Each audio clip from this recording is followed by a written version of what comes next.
Good morning student. देखिएगा, last class में हमने मैग्नेटिक डाइपोल की पोटेंशियल एनर्जी के बारे में डिस्कस किया था। क्लियर?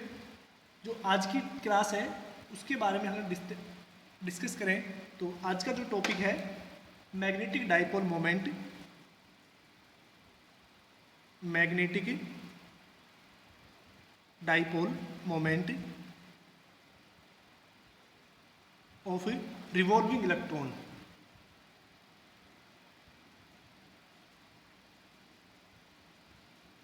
यानी कोई भी रिवॉल्विंग इलेक्ट्रॉन है, मान लेते कि कोई इलेक्ट्रॉन है अपनी ऑर्बिट के अंदर रिवॉल्व कर रहा है, रोटेट कर रहा है किसी भी पर्टिकुलर वेलोसिटी v से। तो आपको पता है जब वो इलेक्ट्रॉन अपने ऑर्बिट में रोटेट करेगा तो इलेक्ट्रॉन की रोटेशन से उस ऑर्बिट के अंदर क्या फ्लो इलेक्ट्रिक करंट जनरेट होगा। क्लियर? मान लेते कि ये जो इलेक्ट्रॉन है, सॉरी, ये जो इलेक्ट्रॉन है वो क्लॉकवाइज रोटेशन कर रहा है, ठीक है ना। तो क्लॉकवाइज रोटेशन करेगा और मान लेते कि इस जो रोटेशनल पाथ है इसकी त्रिज्या कितनी है, r है, ठीक है। Let us consider an electron revolving in circular orbit of radius r. Clear? Due to motion of electron, a current I produce in orbit. So this orbit behave as a current carrying circular loop. मान लेते कि इसके अंदर current जब I produce होगा तो ये किसकी तरह बिहेव करेगा, एक करंट कैरिंग सर्कुलर लूप की तरह, ठीक है। सो आई करंट कितना हो जाएगा, Q अपॉन टी। इससे निकालते हैं तो यहाँ से I बराबर कितना हो गया, Q यानी चार्ज, यहाँ पर इलेक्ट्रॉन है चार्ज, तो इलेक्ट्रॉन की जगह हम क्या रखेंगे, Q की जगह हम क्या रखेंगे, T, ठीक है। Let area of loop A कितना हो जाएगा, पाई आर स्क्वायर, ठीक है। लूप का एरिया कितना हो जाएगा, पाई आर स्क्वायर हो जाएगा, ठीक है। सो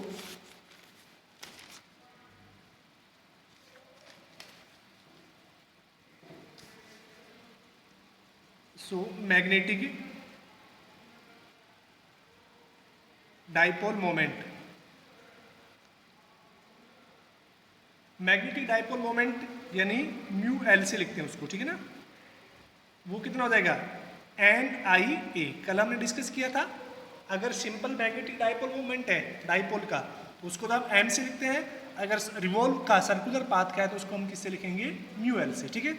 अब बच्चों हेयर एन इक्वल टू 1 हो जाएगा, किसके लिए, वो इलेक्ट्रॉन है वो एक ही ऑर्बिट में रोटेट कर रहा है, तो यहाँ से म्यू एल कितना हो गया, 1 इंटू आई की वैल्यू हम रख सकते हैं ई अपॉन टी और इंटू एरिया कितना हो गया, पाई आर स्क्वायर।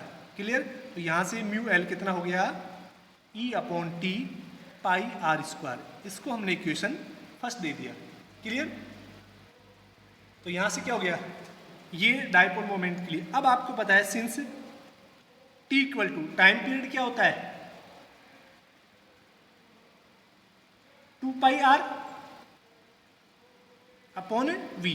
तो इस इक्वेशन में हम रख लेते हैं इक्वेशन 1 और 2 से बाय इक्वेशन 1 एंड 2। इक्वेशन 1 और 2 से हम क्या लिखेंगे, म्यू एल है वो कितना हो जाएगा,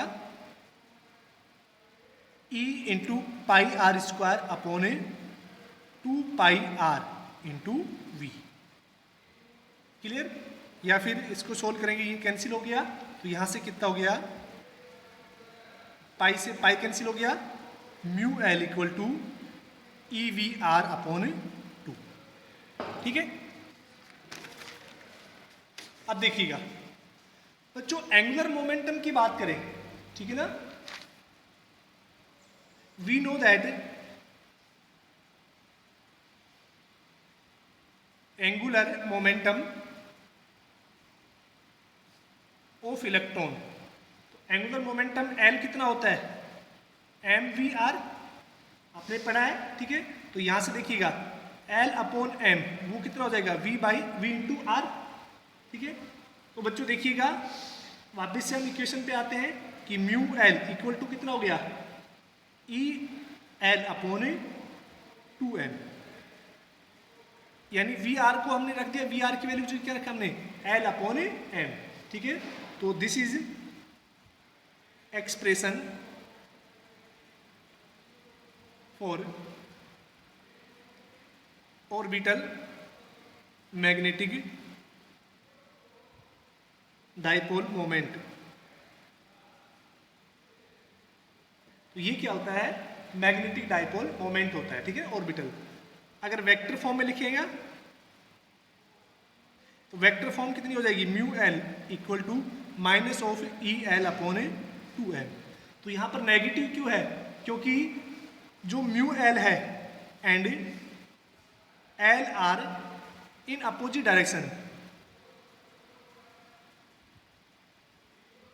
इन अपोजिट डायरेक्शन होने की वजह से क्या होगा कि डाइपोल मोमेंट के साथ यहां पे क्या आएगा, so we use negative sign,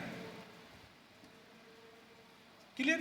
तो नेगेटिव साइन का मीन्स क्या हो गया कि जो म्यू एल है यानी ऑर्बिटल डाइपोल मोमेंट है, और जो एल है यानी एंगुलर डाइपोल मोमेंट है, वो क्या होता है, एक दूसरे के अपोजिट डायरेक्शन में होते हैं, क्लियर। अब बच्चों अगर हम if we find value of orbital angular momentum moment per unit angular momentum,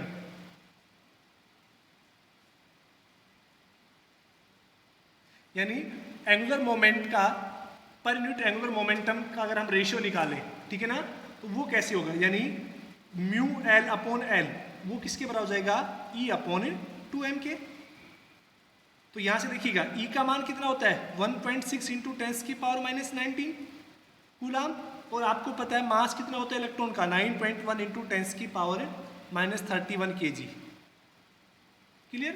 तो यहाँ से angular moment per unit angular momentum का जो रेशियो है यानी म्यू एल अपॉन एल है वो कितना हो जाएगा 1.6 इंटू 10 की power minus 19 upon 2 into 9.1 into 10 की पावर माइनस 31, ठीक है। और बच्चों इसका रेशियो क्या, कूलाम पर किलोग्राम, ठीक है। और ये वैल्यू है जो म्यू एल अपॉन एल है वो कितनी आएगी 8.8 इंटू 10 की पावर 10 कूलाम पर किलोग्राम, ठीक है। और इसी को हम क्या बोलते हैं, this is the gyrometric constant, ठीक है। This is known as जायरोमेट्रिक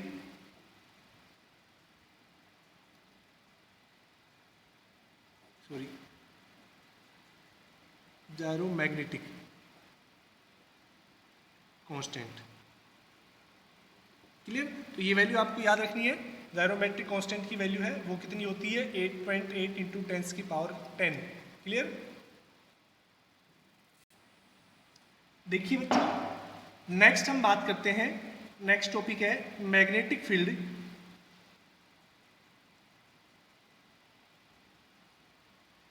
at the axis of solenoid, यानी सोलेनोइड के एक्सिस पर मैग्नेटिक फील्ड कितना होता है उसके बारे में हम बात करते हैं। बच्चों सोलेनोइड के बारे में हमने प्रीवियस चैप्टर में डिस्कस कर चुके थे कि जो हेलिक्स लाइक स्ट्रक्चर होती है वो सोलेनोइड कहलाती है, ठीक है।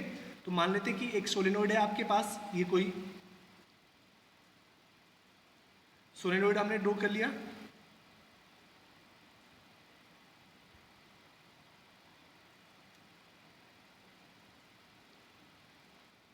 मान लेते हैं इस पूरे सोलेनोइड की जो लेंथ है वो कितनी है 2L लेंथ का एक सोलेनोइड है, क्लियर। तो देखिएगा ये वाला जो पॉइंट है ये क्या हो गया, इसका मिड पॉइंट हो गया, ठीक है। यानी ये डिस्टेंस है वो कितनी बचेगी, एल बचेगी, और ये डिस्टेंस भी एल। क्लियर। हम मान लेते हैं कि इस मिड पॉइंट से आर डिस्टेंस पर एक पॉइंट पी है, ये हमने एक पॉइंट पी मान लिया इस सोलेनोइड के एक्सिस के, और इस पॉइंट पर आपको मैग्नेटिक फील्ड निकालना है, और ये पॉइंट पी कितनी डिस्टेंस पर है, आर डिस्टेंस पर, ठीक है। तो देखिएगा हम कैसे कंसीडर करेंगे, और मान लेते हैं कि इसकी जो रेडियस है, रेडियस वो कितनी है, ए मान लेते हैं। क्लियर। और नंबर ऑफ टर्न्स वो हम मान लेते हैं एन मान लेते हैं। क्लियर। अब देखिएगा हमने एक स्मॉल डीएक्स कंसीडर किया है, ठीक है। अब एक स्मॉल डीएक्स ये मान लेते हैं कि ये स्मॉल डीएक्स है, ये जो स्मॉल डीएक्स है ये यहाँ से कितनी डिस्टेंस पर है, एक्स डिस्टेंस पर हम कंसीडर कर लेते हैं, ठीक है। तो बताओ ये वाली डिस्टेंस कितनी बचेगी इस dx के लिए, ठीक है। यहाँ से डिस्टेंस कितनी है, x है, ठीक है। तो इसके लिए अगर हम बात करें तो ये कितनी हो जाएगी, सेंटर से डिस्टेंस कितनी हो जाएगी, r माइनस एक्स हो जाएगी, और इससे कितनी हो जाएगी, r प्लस एक्स। क्लियर। देखिएगा इसकी जो लैंग्वेज है वो आपको PDF में मिल जाएगी, ठीक है ना। केवल यहाँ पर जो समझने की है कि यहाँ पर हमने क्या क्या माना है उसके बारे में बात करते हैं। अब देखिएगा हमने एक सर्कुलर लूप माना है, ये जो सर्कुलर लूप है इसके अंदर n सर्कुलर लूप है। आपको पता है कि एक सिंगल सर्कुलर लूप की वजह से उसके एक्सिस पर जो मैग्नेटिक फील्ड होता है वो कितना होता है, ठीक है, उसके बारे में बात करते हैं। Since magnetic field at axis of a circular loop, circular loop के एक्सिस पर जो मैग्नेटिक फील्ड है वो कितना होता है, B equal to μ0 upon 4 pi 2 pi I r square upon a r square plus x square की पावर 3 अपॉन 2। ये बच्चों हमने पढ़ चुके हैं पहले, जहाँ पर r क्या है, radius of a circular loop. ये फॉर्मूला हम पहले स्टैब्लिश कर चुके हैं। कैपिटल R क्या होती थी, उस सर्कुलर लूप की रेडियस, ठीक है, उसके एक्सिस पर, ठीक है, x डिस्टेंस पर हमने ये पॉइंट P लेते थे, और यहाँ से सॉरी ये x होता था, तो हम क्या निकालते थे, मैग्नेटिक फील्ड कंसीडर करते थे। क्लियर। अब देखिएगा इसी फॉर्मूले का यूज करते हुए हम इस सोलेनोइड के लिए निकालेंगे, ठीक है। तो सोलेनोइड के अंदर नंबर ऑफ टर्न्स कितने हैं, n है। Since number of turns are n, so magnetic field B कितना हो जाएगा, μ0 upon 4 pi sorry μ0 upon 4 pi n 2 pi I r square upon r square plus x square की 3 upon 2। Clear. इसको हमने क्या ले लिया, इक्वेशन 2 दे दिया, ठीक है बच्चों। अब देखिएगा अगर हम इस लूप से बात करते हैं फॉर सोलेनोइड, सोलेनोइड के लिए हमने माना है कि जो उसकी रेडियस है वो कितनी है, a मानी है सोलेनोइड के लिए, ठीक है ना। और स्मॉल पार्ट में जो नंबर ऑफ टर्न्स हैं वो कितने हो जाएंगे, dn हो जाएंगे, ठीक है। तो स्मॉल पार्ट में जो नंबर ऑफ टर्न्स माने थे कितने, dn है, ठीक है। तो यहाँ से देखिएगा अगर हम बात करें dn, तो टोटल नंबर ऑफ टर्न्स कितने हो जाएंगे, n डॉट dx। dn क्या हो गया, dx लंबाई के अंदर टोटल टर्न्स, ठीक है। और स्मॉल n क्या होता है, number of turns in per unit length, तो dx में कितने हो जाएंगे, n इंटू dx। क्लियर। तो बच्चों देखिएगा हम इसको यहाँ पर यूज कर लेते हैं। सो dB इक्वल टू हम स्मॉल dx की वजह से निकाल रहे हैं, तो वो कितना हो जाएगा, μ0 अपॉन 4 पाई। क्लियर। n डॉट dx हमने इस n की जगह रख लिया dn, यानी 2 pi I upon a square, r की जगह हमने क्या रख दिया, a रख दिया है, क्योंकि रेडियस को हमने a मानी है, ए स्क्वायर प्लस एक्स स्क्वायर की power 3 upon 2, that is equation 3। Clear.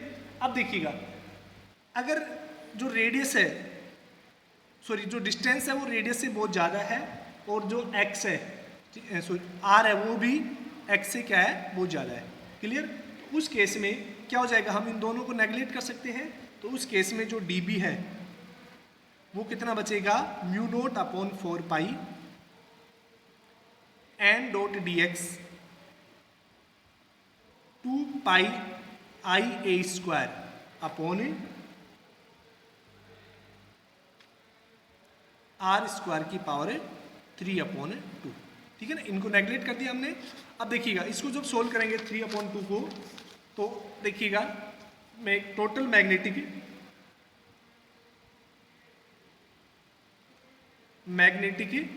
Field B हो जाएगा। टोटल निकालेंगे तो देखो कहाँ से, माइनस एल से लेके और एल तक, क्योंकि जो सेंटर मिड पॉइंट है इसके लिए ये माइनस एल होगी डिस्टेंस, और ये वाली क्या होगी, पॉजिटिव एल, क्योंकि इसके लेफ्ट में है और ये क्या हो गया, राइट में। ठीक है, तो माइनस एल से और हम एल की बात करें तो कितना हो गया, mu zero upon 4 pi, sorry mu naught upon 4 पाई, और कितना हो गया 2 pi I a square upon r cube हो गया। ठीक है, डॉट एन डी एक्स। ठीक है, अब जो कांस्टेंट है हम उसको बाहर ले लेते हैं, तो b इक्वल टू कितना हो गया, माइनस एल से एल, सॉरी एक मिनट, कांस्टेंट को बाहर लेते हैं, b equal to mu naught upon 4 pi, ये कांस्टेंट हो गया 2 pi I a square upon r cube into n, n को मैं आगे लिख देता हूँ माइनस एल से एल, और ये क्या बचेगा आपका, केवल dx। ठीक है, अब हम dx का अगर समाकलन करते हैं तो n mu zero upon 4 pi 2 pi I a square upon r cube. देखो इसको कैंसिल अभी करने की जरूरत नहीं है, क्योंकि ये वैल्यू आपको डायरेक्ट पता है। ये कितना हो गया, x का माइनस एल से लेके और l तक, क्योंकि dx का समाकलन है वो कितना होता है, x होता है। तो यहाँ से हम इसको वैल्यू को रख सकते हैं, या b equal to mu zero upon 4 pi 2 n pi I a square upon r cube, upper limit minus lower limit, यानी l minus of a minus l. ठीक है, तो ये कितना हो गया, b बराबर mu zero upon 4 pi 2 n pi upon r cube I a square into 2l हो गया। माइनस माइनस क्या हो जाएगा, ये प्लस हो जाएगा, और प्लस होकर क्या हो जाएगा, ये जुड़ जाएगा। ठीक है, कितना हो गया 2l। क्लियर बच्चों? अब देखिएगा अगर हम इसको आगे लिखें तो कैसे लिख सकते हैं, b equal to mu zero upon 4 pi, इस 2l को हम आगे ले आते हैं, l का 2 बाहर ले लिया हमने, into 2n pi I a square upon r cube into L. 2 को हमने आगे ले लिया ये फ्रंट पर, या फिर b equal to 2 mu zero upon 4 pi into, देखो n into 2l into I dot pi a square, यानी एरिया हो गया ये अपॉन आर क्यूब। अब बच्चों देखिएगा, आपको पता है कि जो m होता है वो क्या होता है, एन आई ए। ठीक है, तो n total number of turns कितना होता है, स्मॉल n इंटू 2l हो गया number of turns in per unit length, तो ये टोटल लेंथ होगी डायपोल की, सॉरी सोलेनोइड की, और a कितने किसके बराबर हो गया, पाई आर स्क्वायर के। तो हम इसको, और तो टोटल को हम क्या लिख सकते हैं, m लिख सकते हैं यहाँ पर। तो b इक्वल टू कितना हो गया, अगर हम इसको सोल्व करें तो 2 mu naught upon 4 pi r cube into m. Clear? तो ये क्या होता है, किसी भी डायपोल के, सॉरी किसी भी सोलेनोइड के एक्सिस पर मैग्नेटिक फील्ड। क्लियर?